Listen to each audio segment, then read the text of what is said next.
Bien, merci mon père, merci à vous tous d'être là ce soir pour débattre d'un sujet sans fin, la fin de vie, puisque on est toujours, alors quand est-ce que la loi sera définitive, aboutie? Et je réponds toujours que la loi belge a été modifiée depuis la légalisation de l'euthanasie 29 fois. C'est dire à quel point on est sur un sujet qui est extrêmement difficile à cerner, parce que lorsqu'on croit toucher la vérité ou une part de vérité, tout d'un coup l'impression que la vérité s'échappe, qu'on en a oublié un élément de complexité, de diversité, et que donc finalement la solution n'est pas touchée, n'est pas approchée. On peut le dire d'une autre façon, on peut dire au fond, tous les gens qui disent « Ah ben moi je sais », ceux-là, vous pouvez les écarter, ils ne savent pas. Ça veut dire qu'ils n'ont pas abordé justement cette difficulté qui est de dire et alors qu'est-ce que vous pensez? Vous êtes pour ou contre l'euthanasie? Il n'y a pas de façon plus horrible de vous poser la question que de la poser de manière binaire. Donc essayons de voir au fond pourquoi ce problème est complexe. Première chose à mon avis qui m'est apparue, c'est la peur. La peur, c'est un superbe moteur.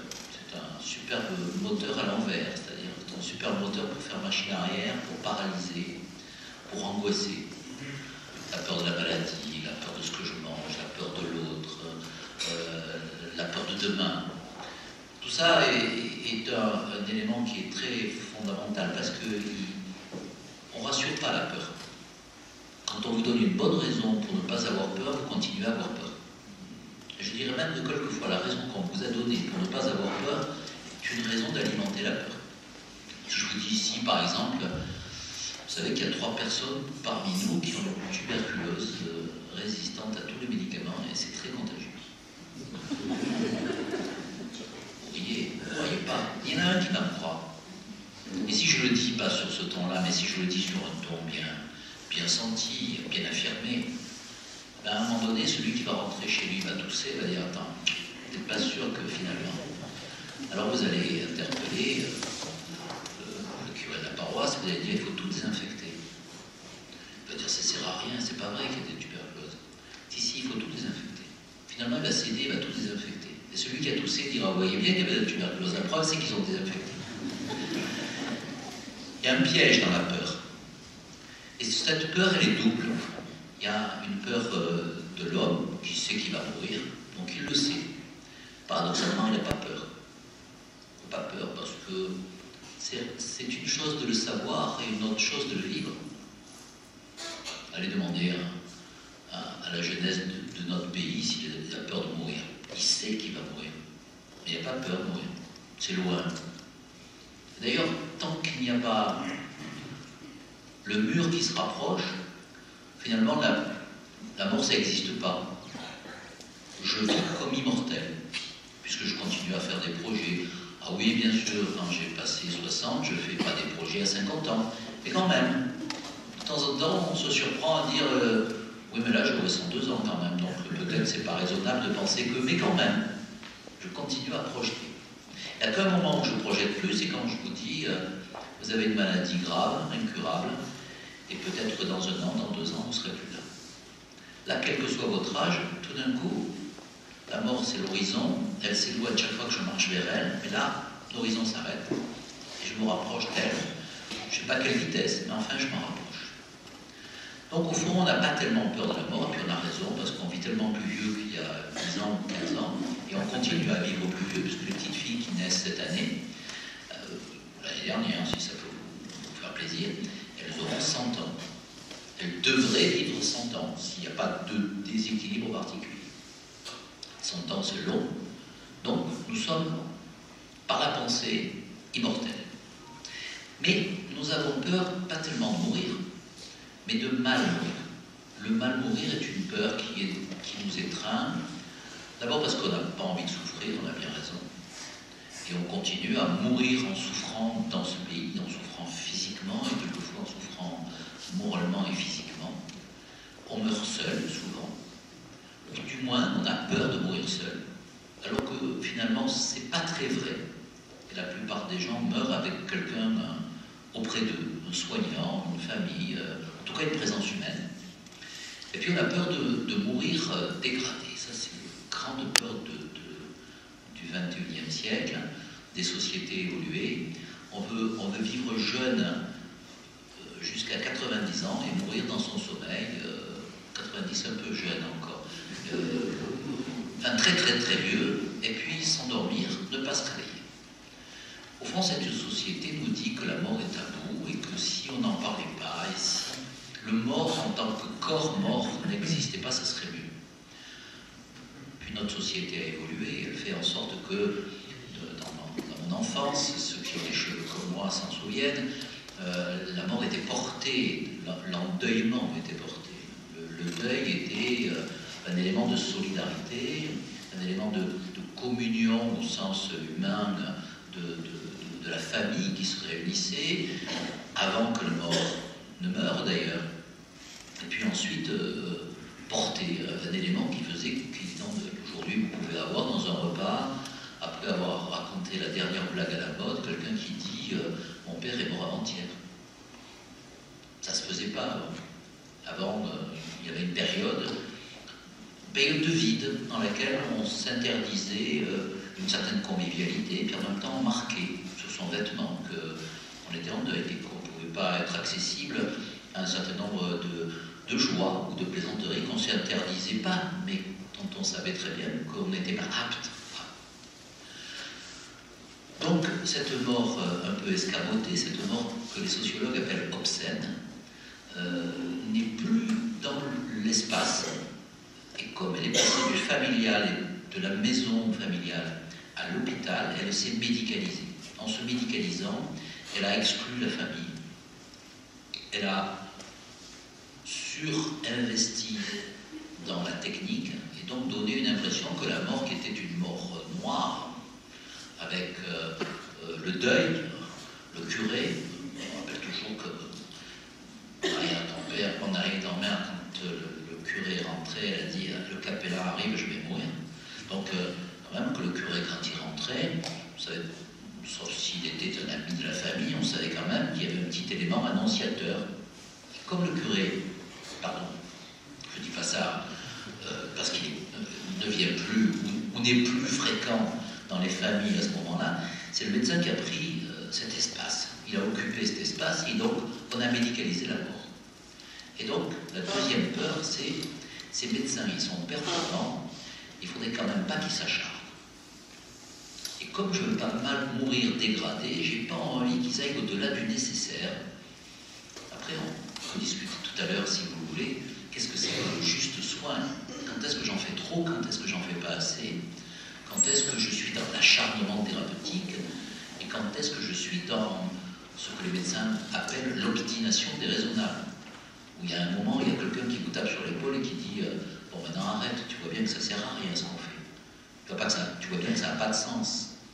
La loi aujourd'hui dit on peut ne pas mettre en œuvre ou arrêter des traitements inutiles, ça paraît assez évident, disproportionnés. On fait une chimiothérapie pour gagner 1 heure, 2 jours.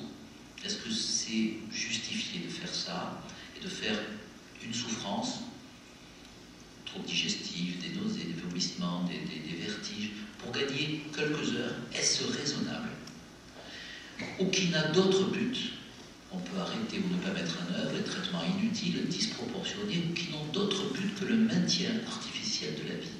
Pas d'autre but que de maintenir le corps en vie, sachant très bien qu'il n'y a pas de sens parce que, obligatoirement, on ne va que vers la dégradation, et c'est la force de la technique qui fait battre le cœur, qui fait respirer le poumon, mais le cerveau, le corps, de toute façon, est voué s'il n'était pas artificiellement maintenu à la mort. Donc la loi dit, attention, ne vous obstinez pas déraisonnablement. On peut parler aussi de l'acharnement thérapeutique, de l'obstination déraisonnable. Je raconte, et pardon pour ceux qui l'ont déjà entendu, pour Martine en particulier, l'histoire, la première fois que je fais un débat là-dessus, je prends ma voiture, qui n'était pas très très performante à cette époque-là, et je vais à Draguignan. Draguignan, c'est pas loin, Mais il pleut des cordes dans le Var, et je ne vois plus à 2 mètres, je suis un peu en retard, je vais un peu vite, et je me dis, bon, ben, je ne vois pas que tu vas mourir le jour où tu vas faire le premier débat sur la fin de vie, c'est quand même un peu bizarre. J'imaginais déjà les amusements de 10 matin, en disant, vous voulez parler de la fin de vie, il est mort. Voilà. Et puis en même temps, comme je suis médecin, et que les médecins sont des hypochondriaques inquiets, je dis, Draguignan, qu'est-ce qu'il y a comme interne là-bas, qu'est-ce qu'il va y avoir aux urgences, etc. Je gamberge un peu, et je me dis, l'interne qui va me recevoir, il va me regarder, il va dire, la soixantaine, il a vécu sa vie, on va dire, on ne s'acharne pas, hein, même si j'ai pris un coup dans la tête et que je suis dans le coma. Et je me disais, j'aimerais bien que ça s'acharne cet imbécile-là, hein, qu'il mette un peu de cœur à l'ouvrage, qu'il fasse en sorte quand même qu'ils ne disent pas, bon, allez, ça va. Et puis, je me disais que si le coup sur la tête est un peu trop fort et que 15 jours après, je sois dans un coma dépassé, j'aimerais bien aussi quand même qu'on appelle ma femme, mes enfants, et qu'on dise, bon ben voilà, là tout ce qu'on fait maintenant, on a essayé, mais ça ne marche pas. Donc il faut s'arrêter. C'est raisonnable de s'arrêter. Autant c'était déraisonnable de ne pas tenter, autant ça devient déraisonnable de continuer. Et donc comment trouver ce juste espace dans lequel, à un moment donné, la famille comprend qu'après la révolte de dire c'est pas possible, faites quelque chose, on passe à l'autre étape qui consiste à dire bon ça va, j'ai compris. J'ai compris qu'il va mourir, qu'il ne reviendra jamais. J'ai pas tellement envie que vous m'en fassiez un corps maintenu artificiellement en vie. Et peut-être qu'à un moment donné, maintenant non pas je me suis résigné, mais j'ai compris. Et donc je suis passé de la colère à la révolte, à la résignation, à l'acceptation de la mort. Et c'est le moment où il faut justement que la médecine se mette en cohérence avec la famille, avec l'acceptation. Je disais ça pour la première peur. Et les autres aussi ont peur. Les autres, c'est les médecins. Ils ont peur de l'inverse. Ils ont peur qu'on dise il n'a pas tout fait ce qui était possible. Combien de fois le médecin, quand il veut rassurer une famille endeuillée, surtout dans la mort subite, dit on a fait tout ce qui était possible. Parce que si par malheur dans l'esprit, il y avait quelque chose qui était possible et qui n'a pas été mis en œuvre, alors on aura des regrets, on aura des remords, on aura dit mais il fallait l'amener un peu plus tôt, il aurait fallu peut-être pas l'amener à l'hôpital d'Antibes, mais au grand CHU de Paris, pas le confier à l'ONETI, mais à un grand professeur européen, etc. C'est des questionnements. Est-ce que j'ai vu le bon médecin au bon endroit? La preuve, c'est que moi, quand j'étais sur la route de Draguignan, je m'inquiétais de savoir si l'interne était un interne chevronné ou un interne de premier choix et peu expérimenté. Et donc, les médecins font tout ce qui est possible. Or, dans la vie, dans la politique, dans la médecine, partout, tout ce qui est possible n'est pas forcément souhaitable. Et donc là aussi, je suis obligé d'être dans une situation dans laquelle je dois à la fois tout tenter pour sauver, et en même temps avoir le moment raisonnable où je dis, bah oui, ils vont pas me poursuivre devant la justice parce que c'est ça que les médecins pensent. Si je ne fais pas tout et que je fais une non-assistance à personne en danger, ça c'est un truc que tout le monde sait, la non-assistance à personne en danger. Si je fais une non-assistance à personne en danger, ils vont me chercher. Et donc, je me souviens d'un médecin réanimateur qui disait, ma hantise, c'est que bien sûr on arrête à un moment donné des machines parce que ça devient déraisonnable, mais ma peur, c'est qu'un jour les gendarmes viennent me mettre les monos devant tout le monde et m'emmènent en disant vous avez arrêté la machine à monsieur un tel jour à telle heure, et vous saviez très bien que ça a entraîné la mort. Alors on pose la question au président du Conseil d'État, et il fait une réponse horrible, parce qu'il répond en pénaliste. Et on lui dit mais si j'arrête une machine et que je maintiens artificiellement cette vie, vous allez bien me dire quand même que c'est raisonnable d'arrêter à un moment donné, de pas... Il y avait une jolie phrase qui disait que c'était le grand rabbin qui disait il faut bien que la main des hommes s'enlève pour que la main de Dieu se pose. Et il faut bien qu'à un moment donné on arrête le déraisonnable. Alors il me dit mais quand vous arrêtez la machine, vous savez qu'il va mourir. Ah ben oui, il va mourir parce qu'il est maintenu par la machine. Et vous faites ça de manière irréfléchie ou bien vous y réfléchissez? Ben non, on y réfléchit un peu quand même. Et vous le faites tout seul ou bien vous en discutez ensemble? On discute un peu ensemble, oui, on a toute une équipe.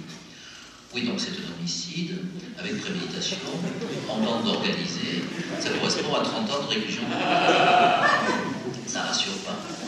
Et même si dans la jurisprudence, à aucun moment vous avez cette situation-là, ça veut bien dire que la peur fantasmée des médecins, ils vont me poursuivre, est vraiment une peur irraisonnable, comme toutes les peurs, mais qui en même temps a un petit fondamental juridique sur le côté. C'est la raison pour laquelle on a dit qu'on devait ou pouvait arrêter.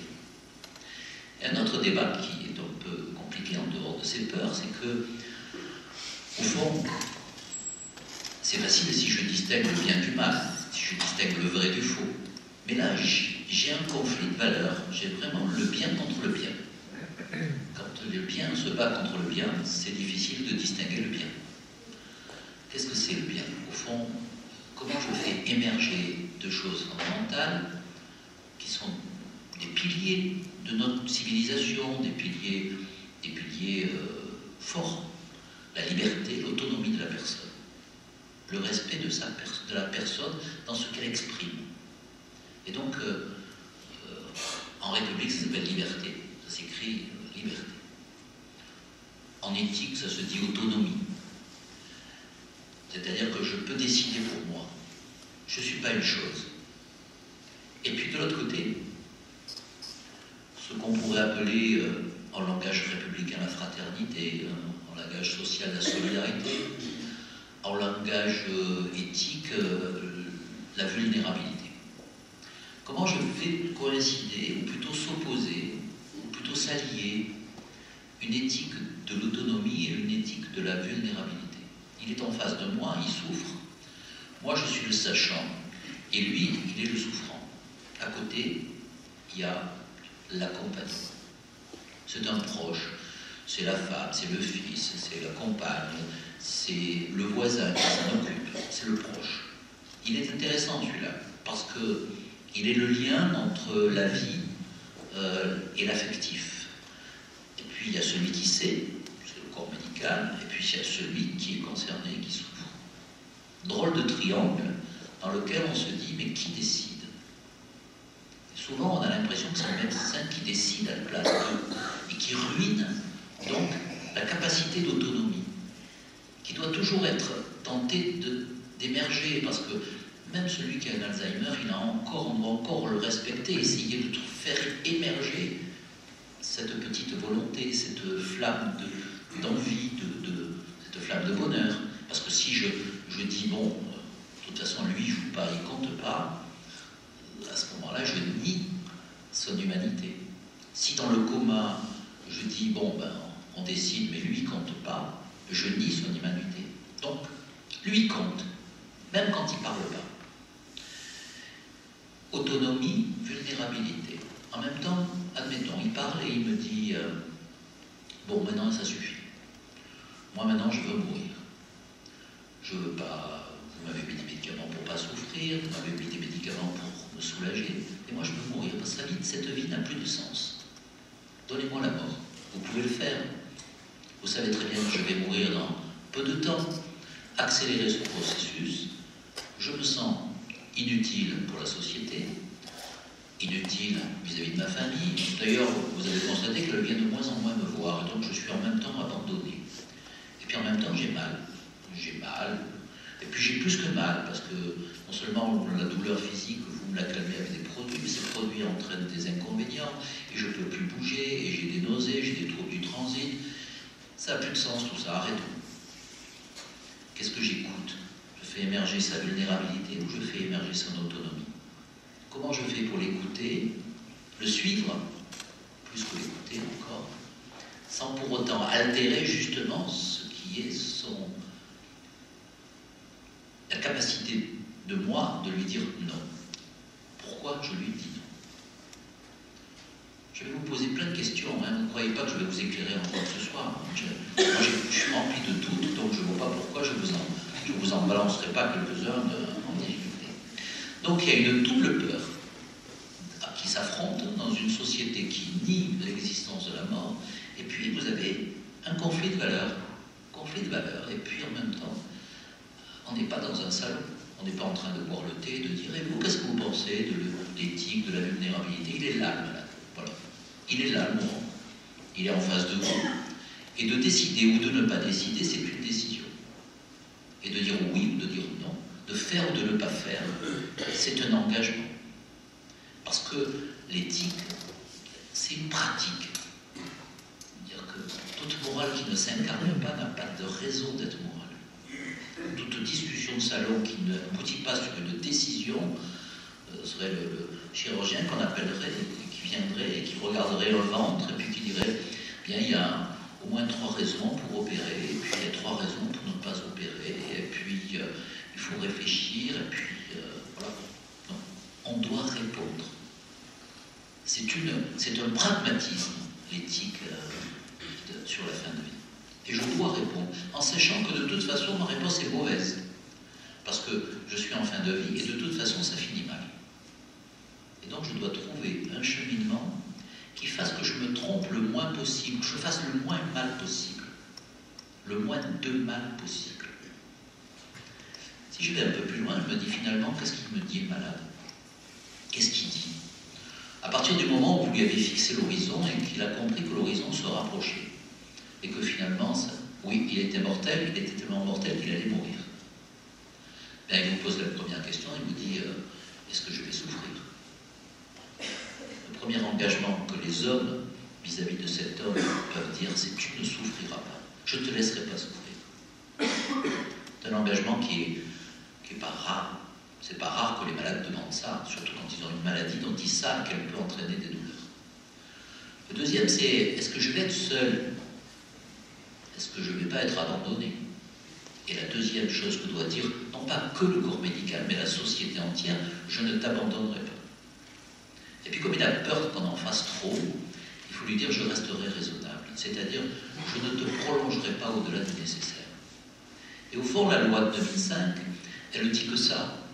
Elle dit, je ne t'abandonnerai pas, je ne te laisserai pas souffrir, et je ne te prolongerai pas au-delà du nécessaire. Quand je l'ai dit, c'est plus facile de le dire que de le faire, parce que je ne t'abandonnerai pas, ça veut dire quoi? Ça veut dire que j'irai au-delà de mon acte médical, dans une fraternité d'accompagnement. Quand je dis je ne te laisserai pas souffrir, ça veut dire quoi? Saint Thomas d'Aquin invente à un moment donné le double effet. Tout acte bon peut entraîner derrière un acte qui peut être mauvais mais involontaire. Et secondairement involontaire à la volonté. Mon intention est bonne, mais j'entraîne avec cette action bonne des actions qui sont moins bonnes. Les médecins ils savent ça, vous prenez un comprimé d'aspirine, tout le monde le sait d'ailleurs, ça vous enlève le mal de tête et ça vous donne mal à l'estomac. Donc vous avez un effet bon et puis un effet secondaire. Sauf que là, l'effet bon, si je te soulage la douleur, mais l'effet secondaire, c'est que je raccourcis ta vie. L'effet secondaire, il est presque primaire, il n'est pas secondaire. Et donc la question qu'il faut se poser, c'est est-ce que j'ai le droit, lorsque le malade souffre et qu'il est en fin de vie, d'accepter l'idée que la qualité de vie prime sur la durée de la vie et que je peux sacrifier quelques minutes, quelques heures, voire quelques semaines de vie au prix d'un confort, d'une qualité de vie? La loi dit oui, à condition que mon intention soit bien de soulager le malade et non pas de le tuer avec des médicaments qui soulagent. À condition que mon intention soit bien cet accompagnement, ce non-abandon, cette non-souffrance, et non pas le fait de raccourcir la période de la fin de vie. Je peux accepter que ça se raccourcisse au prix de médicaments qui soulagent, mais je ne peux pas inverser l'ordre des intentions. Et quelquefois, les intentions sont équivalentes. Parce que, je vais vous prendre l'exemple du nouveau-né. Le nouveau-né né. Si je suis anglo-saxon, le sujet est simple. On va prendre des grands prématurés. Il a 32 semaines, il fait moins de 500 grammes, je ne réanime pas. Il a plus de 32 semaines, il fait plus de 500 grammes, je réanime. C'est très anglo-saxon ça. Nous, on n'accepte pas ce genre d'idée. Alors nous, on réanime tout. On donne la chance à la vie. Oui, et quand j'ai donné la chance à la vie, au bout de la chance que j'ai donnée, de l'effort de réanimation, j'ai des résultats qui sont très inégaux et imprévisibles. Quelquefois, je me trouve avec une toute petite crevette là, qui avait 499 grammes et que j'ai réanimée et qui vit une vie parfaite. Et puis, quelquefois, je me trouve avec un à peine prématuré et il y a une lésion cérébrale qui est majeure. Par contre, je peux arriver à savoir au bout de quelques jours quel est, non pas le pronostic réel, mais quel va être le pronostic le plus catastrophique. C'est-à-dire quand on a réanimé, mais qu'il n'y a pas de cerveau, et que cet enfant qui est né, et qui est une personne humaine, ne verra jamais, n'entendra jamais, ne parlera jamais, ne marchera jamais, ne pensera jamais. L'éthique, elle dit, est-ce que le médecin doit se désengager en disant, moi j'ai fait mon job, hein. Il est à vous ce petit là, madame, tiens, voilà, je vous le mets dans les bras. Ah, au fait, il ne parlera jamais, il verra jamais, jamais, jamais, jamais. Il vivra 1 an, 2 ans.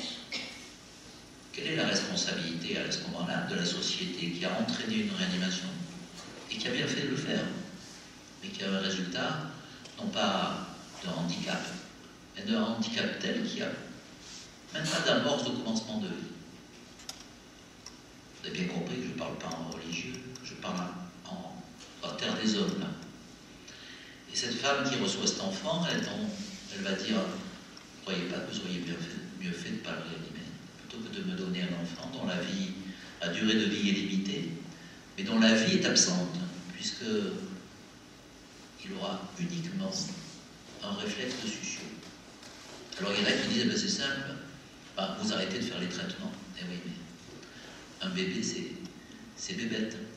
Et ça sait sucer le biberon. Et donc, si vous voulez arrêter les traitements, il faut aussi arrêter le biberon. Et vous ne pouvez pas arrêter le biberon.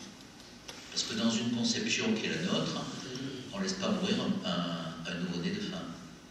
Et puis vous êtes aussi dans une situation dans laquelle le triangle, il n'est plus là. Parce que là, la personne qui est en face de vous, elle n'existe pas, vous ne pouvez pas lui parler, elle ne peut pas vous répondre, elle n'est pas autonome. Et la personne qui est à côté, c'est la mère. Vous ne pouvez pas lui dire, qu'est-ce que vous en pensez finalement, on réanime ou on ne réanime pas? Vous voulez qu'on s'arrête de réanimer et qu'il meure, ou bien vous préférez qu'on essaye et puis qu'il y ait un lourd handicap? Il n'y a plus personne. Il n'y a plus que l'éthique et la solitude d'un corps médical qui a été déraisonnable, mais qui était raisonnable au moment où il faisait quelque chose qui, a posteriori, apparaît comme déraisonnable. Est-ce que cet enfant doit s'endormir et ne doit pas être réanimé pour quelle raison? La loi dit que c'est possible. Même si, je le sais, ça peut choquer un certain nombre d'entre nous, mais en tout cas, voilà un vrai conflit de valeurs. Si je ne réanime pas, je n'ai pas besoin de me poser la question. Si Vincent Imbert, sur le bord de la route, n'est pas réanimé, on ne se pose pas la question de savoir si sa vie vaut la peine d'être vécue. Et la médecine, parce qu'elle va développer de plus en plus de performances, va entraîner des situations d'une rare complexité dans lesquelles ou la famille ou la personne va dire « Mais pourquoi vous avez fait ça? Pourquoi vous avez produit une telle souffrance uniquement parce que vous avez utilisé de la technique ?» Voilà un autre questionnement que je vous livre. Et puis il y a d'autres questions qui arrivent. Parce que comme le questionnement persiste, comme le double effet est un sujet complexe, comme la sédation en phase terminale est un sujet complexe, d'autres sujets émergent. Et donc, le candidat qui est devenu président de la République prend l'engagement de réfléchir. Il n'utilise pas le mot euthanasie, et donc il dit comment on peut faire une aide médicale pour apporter la dignité de la personne en fin de vie. Bravo, tout le monde est d'accord. Tant que vous êtes dans le flou et dans l'ambiguïté, tout le monde est d'accord. Camus dit ne pas nommer les choses, c'est ajouter du malheur au monde. Eh bien, il faut nommer les choses. Est-ce que j'ai le droit de donner la mort? Parce que c'est bien ça la question. Est-ce que j'ai le droit de donner la mort? Alors on confie au professeur Sicard une enquête, et le professeur Sicard fait le tour de France. Il revient et il dit, d'abord, commencez par appliquer les lois qui ne sont pas appliquées plutôt que d'en créer des nouvelles. Et il cite lui-même l'histoire de la Belgique qui, après avoir fait une loi dont on dit ça y est, c'est définitif. Vous voyez, on a le droit de donner la mort. Et maintenant, ils sont en train de réfléchir, est-ce qu'on a le droit de donner la mort à un mineur? Après tout, à 18 ans, on a le droit de donner la mort en Belgique, et pourquoi pas à 15? Si à 15, il a une capacité de jugement, oui, puis pourquoi pas à 12? Puis après tout, à 8, vous avez des enfants qui sont très raisonnables. Et puis, pourquoi ne pas le donner aux malades qui sont atteints de maladie d'Alzheimer? J'écris, si un jour j'ai une maladie d'Alzheimer, au moment où je ne reconnais plus mes enfants, eh bien je veux qu'on me donne la mort. Pourquoi ils n'y auraient pas droit, puisque c'est devenu un droit? Si on rentre dans ce débat, c'est bien sûr parce que Sicard dit stop, approfondissez, mais n'ouvrez pas la porte de l'interdit et ne franchissez pas la porte de l'interdit, parce que lorsque vous aurez franchi la porte de l'interdit, d'autres interdits viendront. Dans la statistique telle qu'elle est aujourd'hui en France et en Belgique, il y a deux choses qui m'ont frappé.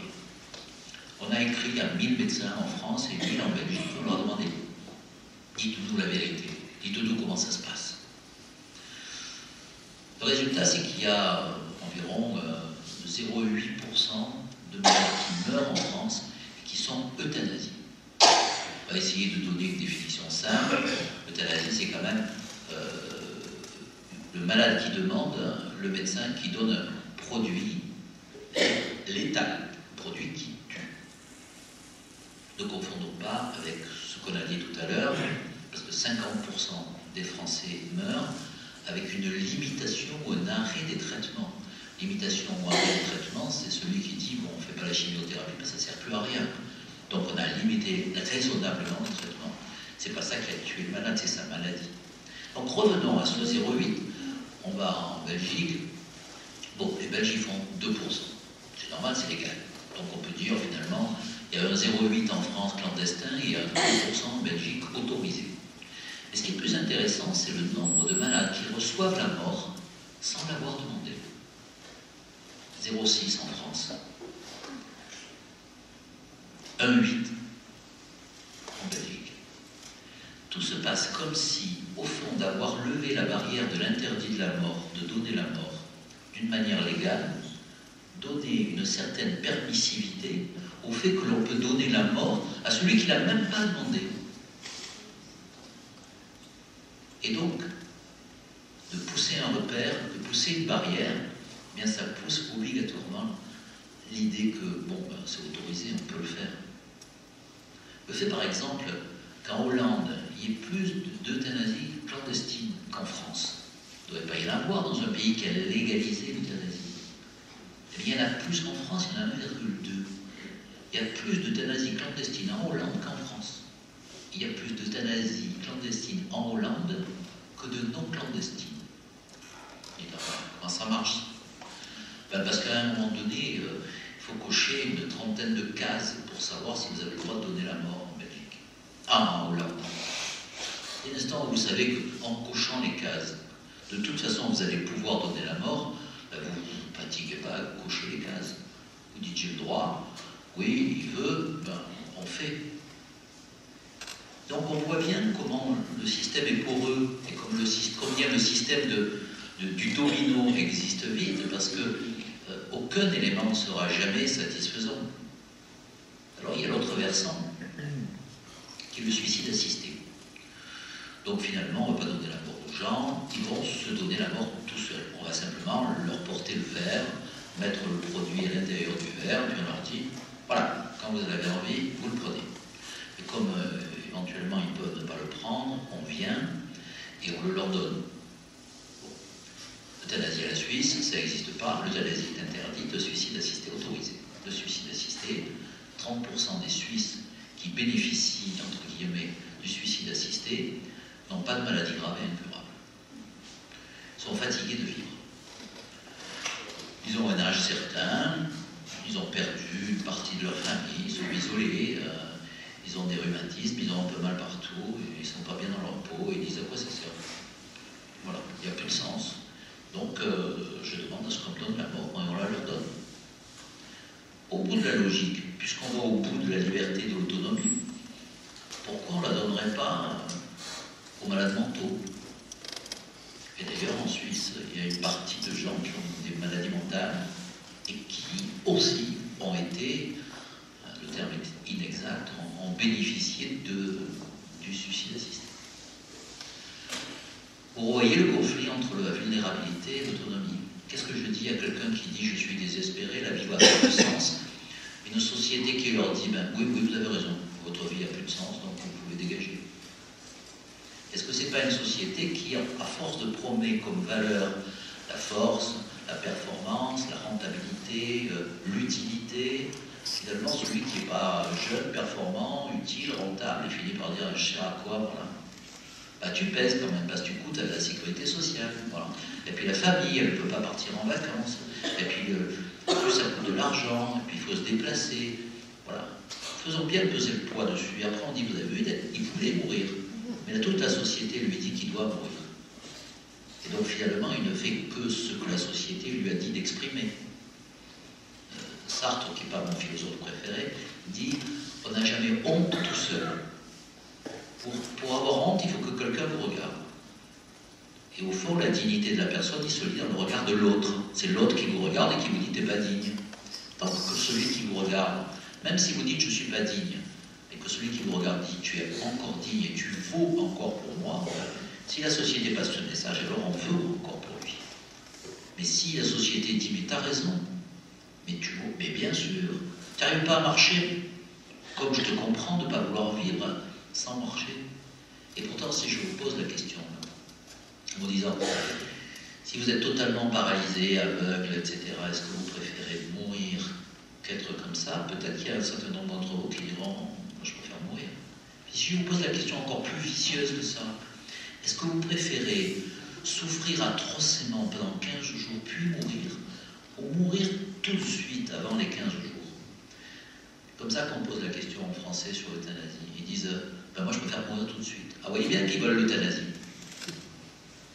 Il y en a encore 15% qui disent, je préfère souffrir pendant 15 jours, plutôt que de ne pas souffrir.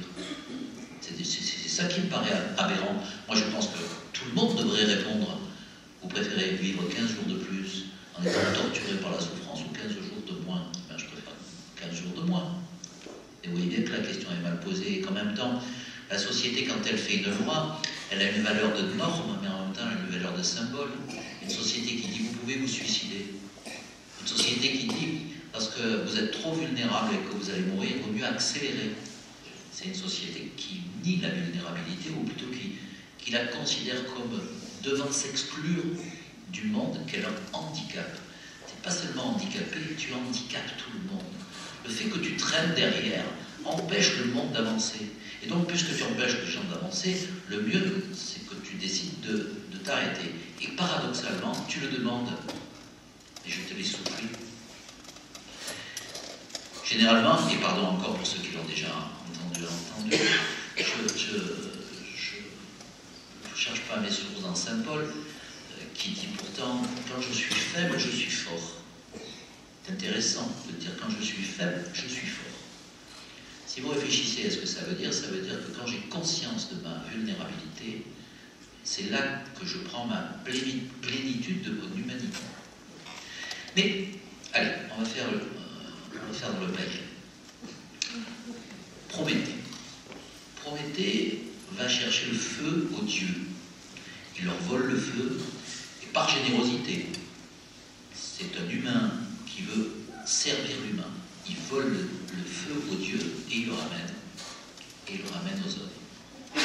Et les dieux jaloux le punissent pour cette prix, pour un dieu, l'attachent au rocher, lui font dévorer le feu par un vautour qui éternellement le torture.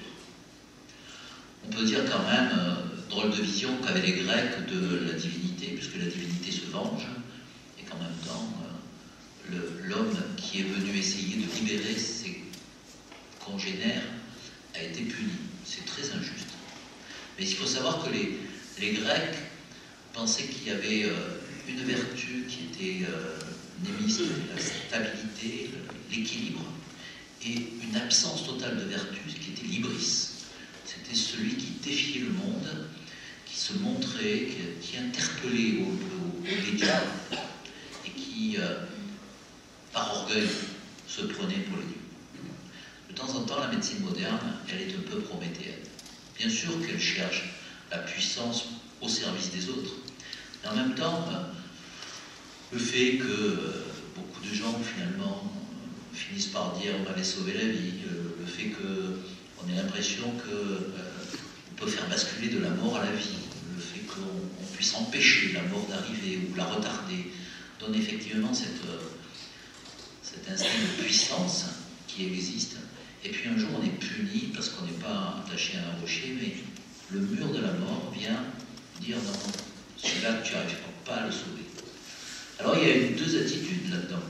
Quand on me dit tu n'arrives pas à le sauver, ça m'empoisonne la vie parce que je me dis finalement je ne suis pas bon, je suis en échec. Et je considère que la mort est un échec de la médecine. C'est presque vrai dans la société. Et puis c'est un échec, j'ai le choix entre deux choses. Ou bien je fais comme s'il n'allait pas mourir, et je continue à le soigner et à le traiter comme s'il n'allait pas mourir. Je demande une prise de sang, je lui fais faire un scanner, il va mourir dans 3 heures, mais j'ai pas vu. Je sais, mais j'ai pas vu. Et donc, j'ai pas l'angoisse. Et je suis pas obligé d'aborder le problème. Ou bien, je fais celui qui se jette à l'eau de peur de se mouiller quand il pleut, et j'élimine le malade. Et il le veut. Et vous voyez bien au fond, peut-être que l'euthanasie et l'acharnement thérapeutique, ou l'obstination déraisonnable, c'est les deux faces de la négation de la mort pour un corps médical qui veut, pour une société, qui veut tout sauver, mais qui ne veut pas sauver à moitié, ou il est en parfait état, ou bien alors on élimine. Ou tout bon, ou rien. Il y a un autre personnage qui est Ulysse, et qui m'est sympathique, d'abord parce qu'il est très humain, de temps en temps il est sordide et minable, de temps en temps il est sublime, donc il est comme nous, quoi, voilà.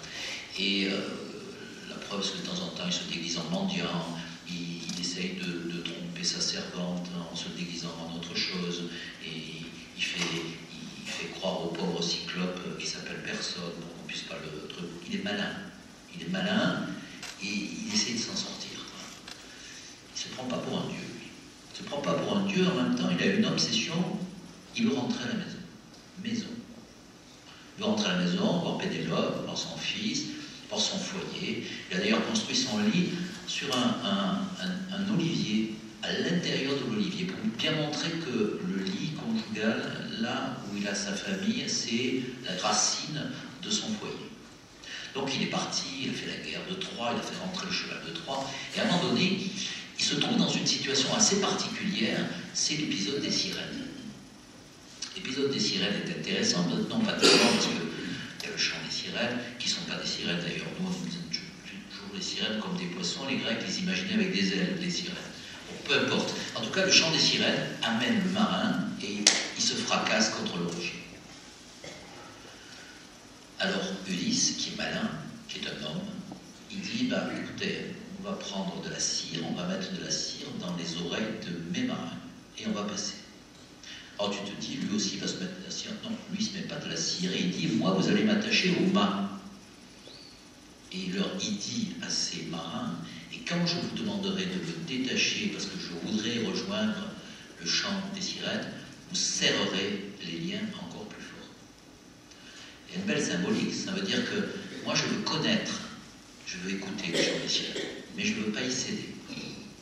Et comme je ne veux pas y céder, c'est des liens humains qui m'empêchent de céder. Et ces liens humains, même quand je demande comment on libère, je demande comment on libère pas. Parce qu'un homme, Camus sur le texte dit, un homme ça s'empêche.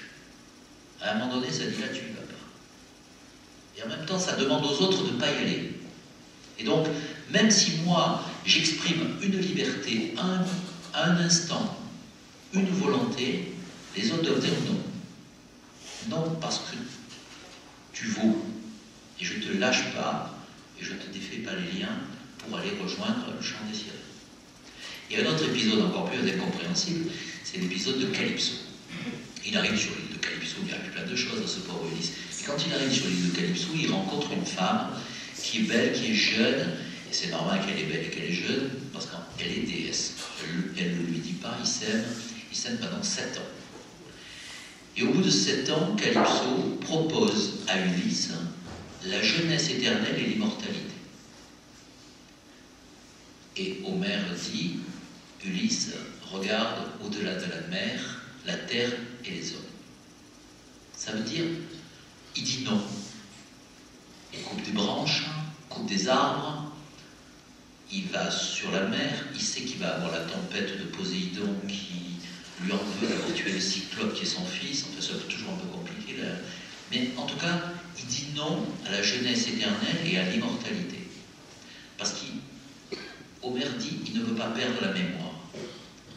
Il ne veut pas perdre la mémoire de Pénélope, qui pourtant a 30 ans de plus que Calypso, qui est probablement moins belle, probablement moins séduisante, en tout cas pas immortelle et avec une jeunesse éternelle. Et il s'en va. Et l'interprétation de Camus, c'est nous avons oublié la fierté de la fidélité à nos limites. Et en faisant ça, finalement, Ulysse, on peut considérer qu'il défie des dieux, mais en réalité, il ne se prend pas pour un dieu. Il assume sa finitude, sa mortalité, il sait qu'il va dans la terre des hommes, et qu'il va vers la terre des morts. Il assume qu'il va mourir. C'est parce qu'il assume qu'il va mourir, qu'il assume au fond sa vulnérabilité, et c'est parce qu'il est faible et vulnérable qu'il est humain. Posez une dernière question. Je vous regarde, vous me regardez. Vous pouvez voir quand même que, enfin, vous n'avez qu'à regarder, on est tous différents. De notre débat éthique, on est tous différents. Et pardon de dire que on est tous imparfaits. On voudrait être plus jeune, plus beau, le nez pas comme ça, les oreilles. Quand on est adolescent, on se regarde à la figure toute la journée en disant il faudrait que je les ai plus courts, plus longs, les cheveux plus toufus, etc. Bon, on est imparfaits et divers. Mais il n'y en a pas un autre comme vous. Vous êtes exceptionnel. Réfléchissez 2 minutes sur la perfection. Si je vous disais maintenant, à vous mesdames et à vous messieurs, vous allez avoir un enfant ou un petit enfant et vous allez me le faire parfait. Parfait. Sans défaut. Comment vous allez faire? J'imagine toujours que dans un moment d'égarement, les femmes diraient « je voudrais qu'ils deviennent aussi beaux que Brad Pitt ». En plus, Brad Pitt incarne Achille, je déteste Achille, il tue Hector qui est un type extraordinaire, et en plus il perd face à Ulysse parce que Ulysse voilà, est intelligent, tandis que l'autre il est brutal. Donc, va pour Brad Pitt. Donc, vous commandez sur l'ordinateur le Brad Pitt. Et comme vous avez une facilité du codage génétique, on a le code génétique du Brad Pitt, vous faites des Brad Pitt. Vous revenez 50 ans plus tard, non, les 30 ans plus tard, vous avez des Brad Pitt à 30 ans. Partout dans la salle. Il n'y a que des Brad Pitt. Il y en a 1 ou 2 chez nous, les hommes, qui s'en sont tirés. Vous imaginez la qualité qu'on aurait par rapport à tous ces Brad Pitt. Toutes les femmes regarderaient justement celui qui n'est pas Brad Pitt. Ça veut dire que votre faiblesse, votre imperfection, notre vulnérabilité, elle fait partie de notre humanité. Le jour où on est plus divers, le jour où on est cloné, le jour où on est pareil, le jour où on pense pareil, le jour où l'autre est comme moi, le jour où l'autre est fusionnel à moi, il n'y a plus d'enrichissement, il n'y a plus de diversité, il n'y a plus de complexité, il n'y a plus d'humanité non plus. Donc, acceptons l'idée que notre finitude, c'est notre grandeur. C'est presque, je dirais presque notre fierté. J'ai fait quelques questionnements sans faire rentrer Dieu dans l'espace. Il vaut mieux toujours, quand on débat de ces choses-là, imaginez que le ciel est vide, même si on ne le croit pas, parce que ça permet de se dire, et si le ciel est vide? Si le ciel est vide, c'est pareil. Je veux dire même, ça renforce l'idée de ce que je viens de dire. Parce que Dostoïevski, à un moment donné, dans Les Frères Karamazov, il fait dire à un de ses personnages, si Dieu n'existe pas, tout est permis. Si Dieu n'existe pas, tout est permis. Jusqu'à un certain point, si Dieu n'existe pas, rien n'est permis. Parce que j'ai plus que mon humanité à défendre, et peut-être que je la défends aussi de la même façon que si le ciel est plat ou le ciel est vide.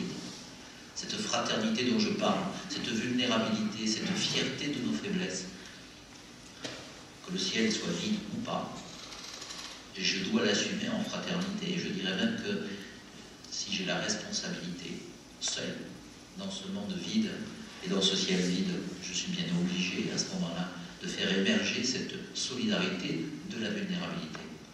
Donc, finalement, la mort, oui, vous savez tous que vous allez mourir. Vous le considérez tous comme quelque chose de lointain. Vous le vivez tous de manière bizarre parce que vous ne l'avez jamais vécu et le jour où vous le vivrez, vous ne le vivrez pas puisque vous mourrez. Et donc, vous ne le vivez qu'au travers de la mémoire que vous avez de la mort de quelqu'un que vous avez aimé. Et vous dites, comme ça, oui, ou pas comme ça. Et de cela, vous en déduisez presque en fantasmant votre propre mort, mais vous ne savez pas comment sera votre propre mort. Et en même temps, ce moment qui est un peu particulier, il est éclairant. Il n'est pas éclairant comme si, à la fin d'un film de Hitchcock, on vous révélait la vérité. La vérité sur la Terre ne se révèle pas parce qu'on approche la mort. Bien sûr que l'essentiel apparaît, que le détail s'estompe. Bien sûr que les choses fortes remontent à la surface et qu'on s'occupe moins des petites choses de la vie. Mais dans la réalité, l'approche de la mort, s'il n'y a pas la mort, il n'y a pas la vie. C'est indissociable. S'il n'y a pas la mort, il n'y a pas de sens à la vie. Parce que la vie ne peut pas être accomplie. C'est comme si vous rentriez dans un film, dans un cinéma, et que le film, il n'y a jamais fin. Et même si le film est super, à un moment donné, vous allez dire, et comment ça se déroule, et comment ça s'accomplit, et comment ça se termine. Et pour passer, il faut passer.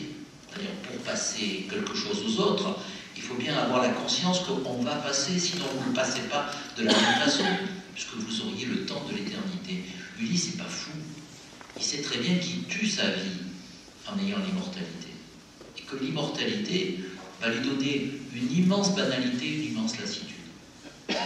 Voilà ce que je voulais vous dire en vous racontant à la fin, et c'est pas une provocation, mon père, une histoire juive.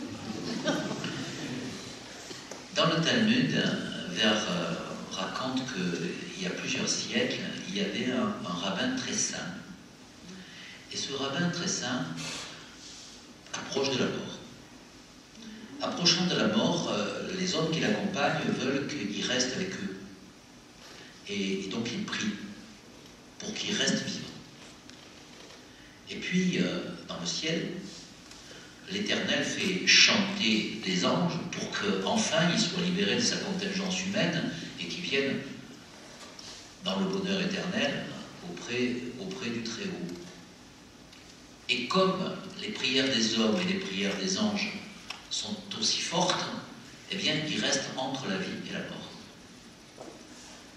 Entre l'envie de rester en bas et l'envie de monter en haut. Et puis ça dure.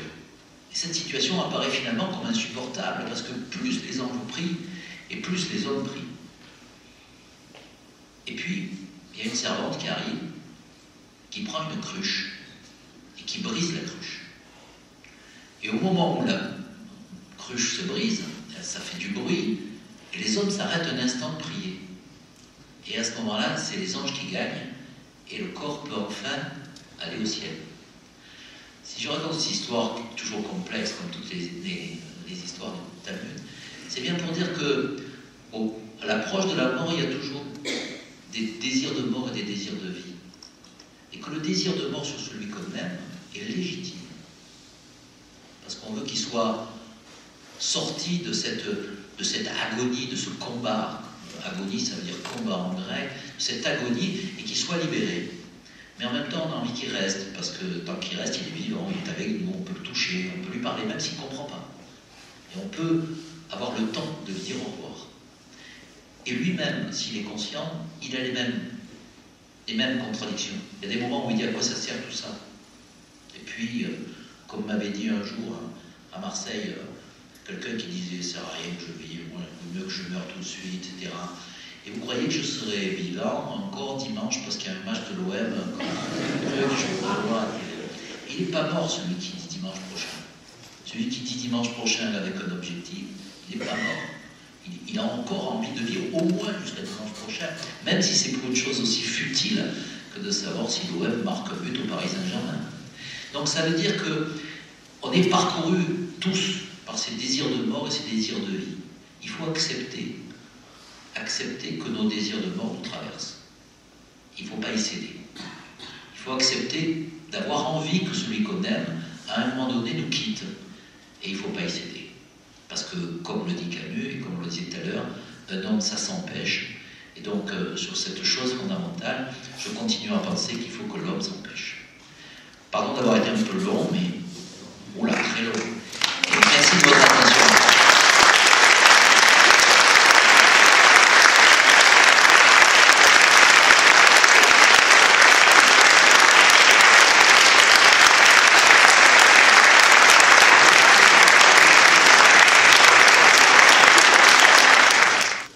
J'avais une question dans le débat qui va arriver là, dans quelques semaines, quelques mois.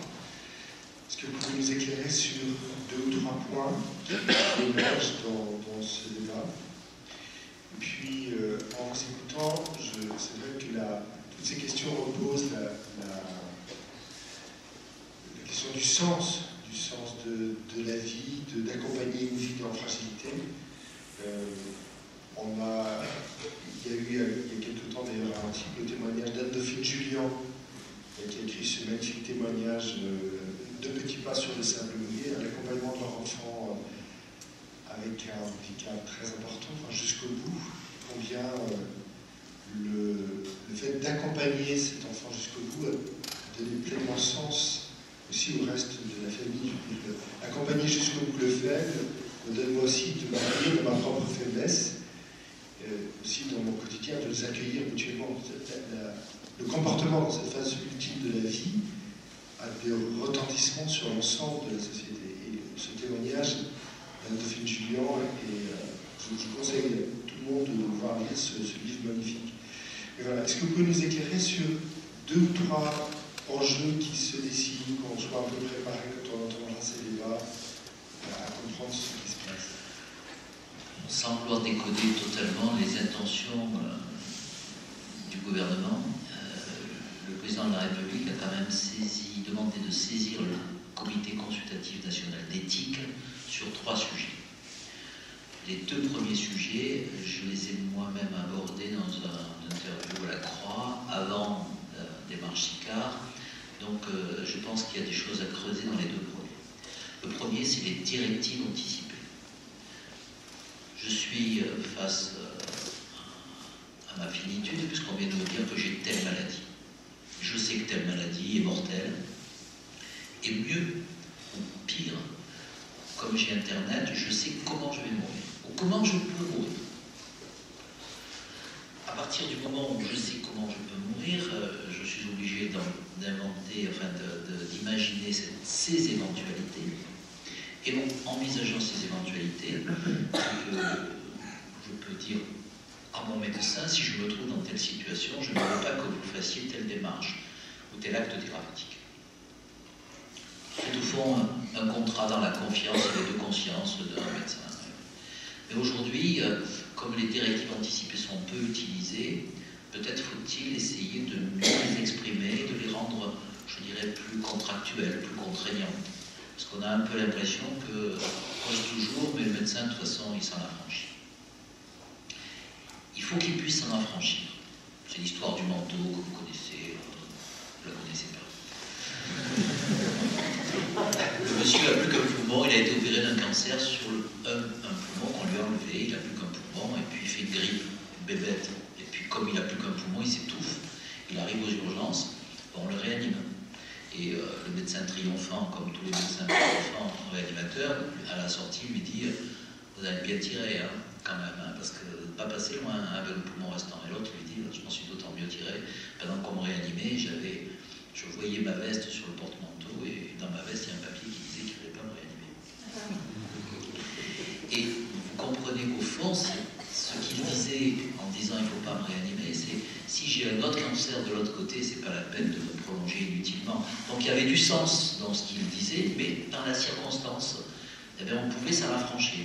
Et pourtant, quand même, il faut quand même écouter ces paroles-là, parce que les malades ont envie d'avoir cette perspective qui consiste à dire « Je vais me faire opérer d'une maladie grave, si par malheur ça se passe pas bien, je suis dans le coma, je suis décérébré, vous n'allez pas me garder pendant 3 ans comme un légume, pardon d'employer des mots que je ne pense pas, je mets entre guillemets, avec ma famille qui va venir me voir dépérir, vous arrêterez le respirateur. » Je le dis comme ça brutalement, mais c'est comme ça que les choses nous sont dites.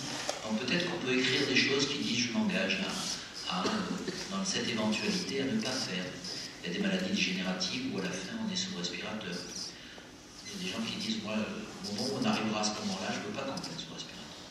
Je pense que ces paroles-là doivent être entendues et qu'elles doivent être honorées. Cet engagement doit être honoré. Donc je pense que sur les directives anticipées qui sont utilisées par 2,5% de la population française, peut-être qu'on pourrait trouver un apaisement aux gens qui disent « Je veux bien suivre le traitement que vous faites, mais si un jour ça ne devient pas raisonnable, il faut s'arrêter. Et comme je sais quelle maladie j'ai, ben à ce moment-là, il faudra le faire. » Ça, c'est une chose sur laquelle, moi, je pense qu'il faut qu'on travaille, parce que c'est un engagement solidaire. Le deuxième, c'est ce qu'on appelle la sédation terminale. Donc, deuxième sujet sur lequel le comité consultatif d'éthique est saisi. La sédation terminale, en révisant la loi en 2008 par le code de déontologie, on l'a modifié. On l'a modifié dans un sens qui était un peu particulier. En fait, c'est toujours des histoires humaines. Lorsque la loi paraît, il y a un homme qui s'appelle Pierrat, je dis son nom parce qu'il a écrit un livre, donc, et qui est pompier dans le Var. Et il découvre un matin dans son garage son fils qui s'est pendu. Et son fils est malheureusement une maladie, une schizophrénie très évoluée. Et donc, c'est dans une poussée de schizophrénie qu'il s'est suicidé. Il le détache, il le réanime parce qu'il est pompier. Les pompiers savent faire ça. Et mon colonel. Et donc, il le sauve, mais il est totalement décérébré. Et donc, ce jeune homme vit pendant 7 ans dans une situation de coma profond, de vie végétative, et forcément, malgré les soins, il dépérit, il fait 30 kilos quand Pierrat me contacte. Donc, on essaie de voir si, comme il est maintenu en vie par des tas de machines, si il est raisonnable ou déraisonnable de continuer. C'est pas facile. Bon. Et finalement, les médecins qui l'examinent disent c'est raisonnable de s'arrêter parce que vraiment, c'est une survie artificielle. C'est vraiment une survie artificielle. Malheureusement, la loi a 3 semaines et le pauvre Pierrat demande ça aux médecins. Les médecins appellent le directeur. J'ai rien contre les directeurs d'hôpitaux, mais le directeur d'hôpital appelle le procureur. Le procureur envoie une lettre en disant si quiconque porte atteinte à la vie de ce jeune homme, je le mets en examen pour non-assistance à personne en danger. Glaciation totale. J'appelle le procureur, j'appelle le directeur, j'appelle le corps médical, et finalement, ils consentent à arrêter les traitements qui maintiennent en vie. Mais c'est là où vous voyez que de temps en temps, où est le raisonnable et le déraisonnable, ils arrêtent tout. D'abord, ils ont signé un potin d'engagement à la famille. Je m'engage à ne pas poursuivre, il n'y avait rien à signer. C'était la loi, donc il n'y avait pas de débat là-dessus. Et puis ils arrêtent tout. Mais ils font rien. C'est l'histoire du care et du cure. Cure, je traite, care, je soigne. Ben, ils arrêtent le traitement, mais ils ne soignent pas. Or, jamais on doit s'arrêter de soigner, de prendre soin. Jamais. Donc ce pauvre jeune homme qui effectivement est décérébré et probablement ne ressent rien. Qu'est-ce qu'on en sait? S'encombre, vomit, ventre qui gonfle, il fait des convulsions parce qu'il se déshydrate, il fait des hyperthermies à 40 de fièvre et il meurt dans un tableau physique de souffrance atroce. Donc les parents sont révoltés et Pierrat me demande comment ça se fait que la loi qu'on m'avait dit qu'il allait s'endormir et mourir, il ne s'est pas endormi, il a été torturé par la douleur et je garderai toute ma vie l'idée que mon fils est mort en atroce souffrance.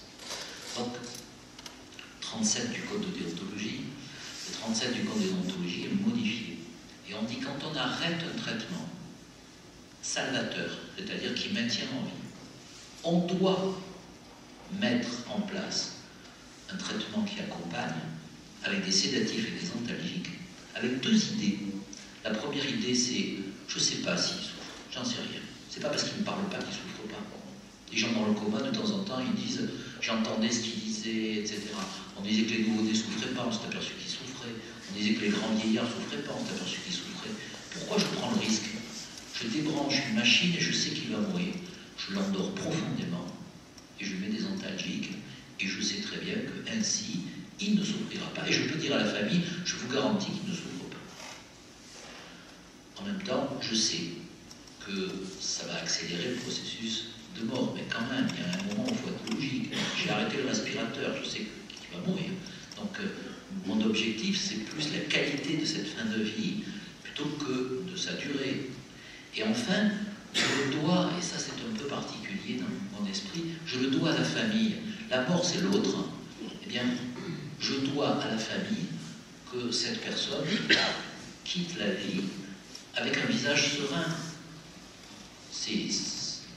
Quand Pierrat est allé demander au médecin, ils lui ont dit mais vous voyez bien qu'il souffre, il a dit mais non, il ne souffre pas, il n'a pas de cerveau. Vous ne pouvez pas imaginer devant un corps qui est vivant et qui convulse, si c'est votre enfant, on ne peut pas vous dire il n'a pas de cerveau, t'inquiète pas.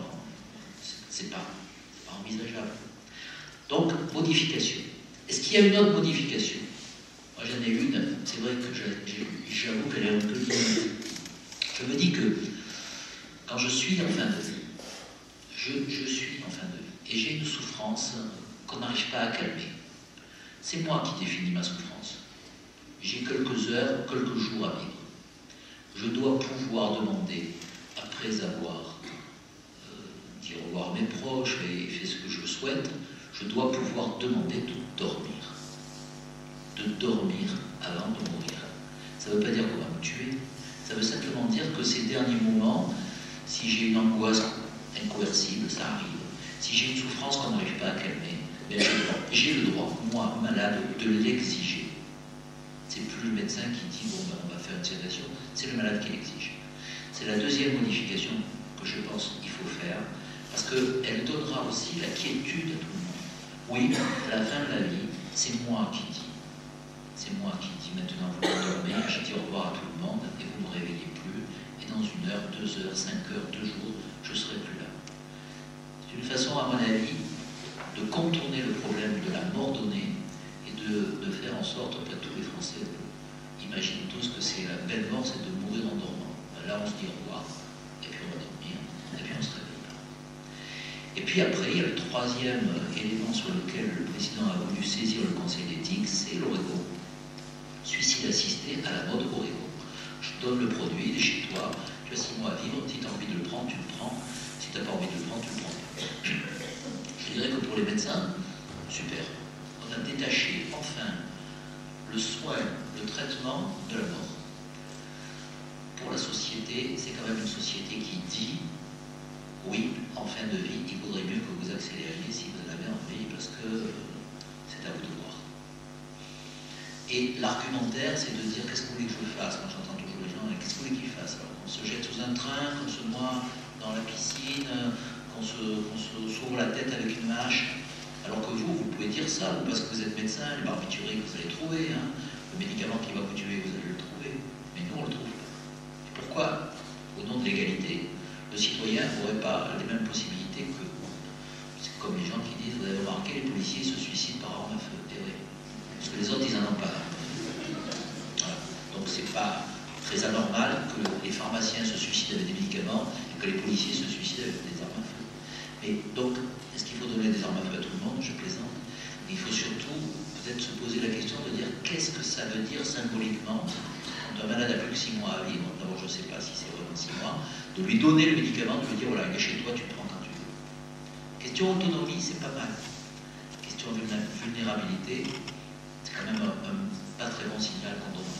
Si on devait faire un choix entre la Belgique, la Hollande, le Luxembourg, la Suisse ou l'Oregon, le moins pire, comme je dis, ce qui n'est pas français, le moins mal, c'est quand même l'Oregon. Parce qu'il n'oblige pas, il permet quand même la solidarité jusqu'au bout. Et puis ce qui me rassure un peu, c'est que 6 fois sur 10, ils ne le prennent pas. Et donc à nous, peut-être, société, à nous, médecine soignante, de faire en sorte que personne n'ait envie de le prendre. Voilà les 3 sujets. Sur le 1 et le 2, je suis d'accord. Sur le 3, alors après, il y a une différence. Sicard dit, quand on fait une sédation terminale, il faut accélérer la mort. Moi, je reste sur l'idée qu'on endort, on sait que ça accélère la mort, c'est pas uniquement du débat sémantique. Hein. On sait que ça accélère la mort, mais je le fais pour le soulager, je ne le fais pas pour le tuer. L'intention, c'est important.